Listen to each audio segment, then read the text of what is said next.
20 ते 25 वर्षाच्या लढ्याचा हा सगळा प्रवास आहे। 20 ते 25 वर्षाच्या लढ्याच्या प्रवासातून बाजूला जात असताना थोडंसं दुःख होणं स्वाभाविक आहे। शिंदे सेनेला तर पाठिंबा आम्ही दिलेलाच आहे आणि या पाठिंब्यामध्ये नाही म्हटलं तरी थोडं राजकारण आहेच।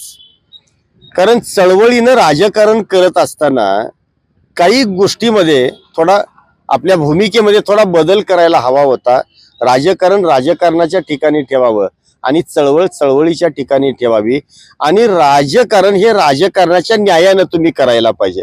आज महाविकास आघाडी आणि महायुतीमध्ये जे जवळ आलेले जे तीन पक्ष आहेत, गेल्या 20-25 वर्षामध्ये हे सगळे एकमेकाच्या उरावरती बसलेले आहेत आणि परत आता एकत्र येऊन एक नवा सत्तेचा हे डाव मांडतायत।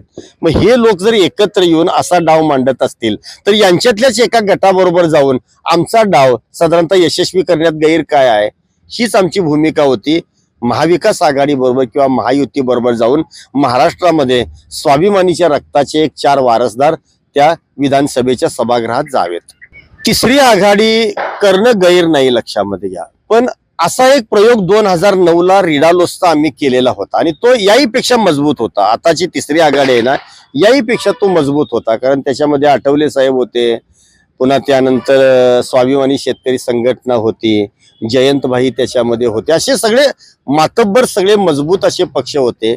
पण तो प्रयोग त्यावेळेला कडेला गेला नाही। एकही महाराष्ट्रातला उमेदवार रिडालोसचा त्यावेळेला विजय झाला नाही। मी त्यावेळेला 2009 ला राधानगरी बुदरगड मतदारसंघामध्ये निवडणूक लढवत होतो आणि आज आम्हाला असं वाटत होतं की कोणत्या तरी एखाद्या प्रवाहाबरोबर सूत जुळवूया, 4-2 जागा घेऊया, संघटनेची सगळी ताकद त्यांच्या पाठीमागे पणाला लावूया आणि त्यांना कुठेतरी विजयी करूया। पण राजू शेट्टी तिसऱ्या आघाडीला राजू शेट्टीने दिलेला शब्द आणि ते त्या आपल्या मुद्द्यावरती जेव्हा ठाम राहिले तेव्हा मात्र आम्हाला असं वाटायला लागलं की अरे आमच्या रक्ताचा वारसदारच त्या सभागृहामध्ये जर जाणार नसेल तर आपण तरी कशाला थांबायचं। आपण एखादी साधारणतः चूल मांडून आपल्याला काही बाबा शेतकरी हिताचे निर्णय घेता येतात का बघूया, एवढाच विचार आहे।